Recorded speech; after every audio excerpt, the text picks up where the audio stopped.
bw'abawuliziganya n'abawabuzi ba kkooti ababiri omuntu ono avunaanibwa yejjeereza emisango egyo ebiri egy'okutta omuntu ajja kuteekwa okujjako nga naye emisango emirala egimuvunaanibwa. Musanyufu nnyo nti amazima n'obwenkanya bulabise musango guno era tusanyukidde nnyo ensala ya kkooti nti kkooti ebadde ya mazima era eraze obwenkanya musango guno oluvannyuma lw'okwetegereza obujulizi obwaleetebwa gavumenti era neetuwa ensala gye tubadde tusuubira nga bwe twawoza omusango guno. Ensala esomeddwa okumala essaawa 4.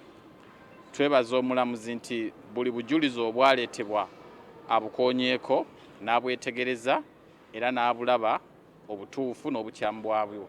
So tuli basanyufu nnyo nti amazima gavuddeyo era omuntu waffe ateereddwa era tugenda kuddayo naye waka. Poliisi ya Uganda bweyitaswala n'abasirikale bataswala bayinza okuddamu ne bakola ebikolwa ebyo ebimenya amateeka, naye tusuubira nti baba badde mu kkooti nga n'omuwabi wa gavumenti abaddemu ne bawulira obujulizi omulamuzi bwa butapuseemu n'ensala ye, bandibadde bantu bagunjufu ne bagoberera amateeka ne batasumbuwa kiranti waffe ne batamukwata era ne tuddayo naye waka.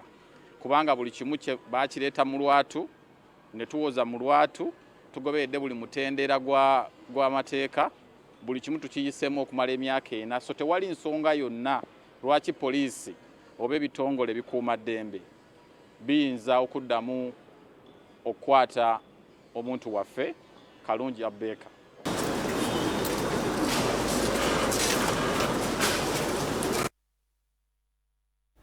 Kale eyo nga tuvuddeyo Ssaabaduumizi wa poliisi mu ggwanga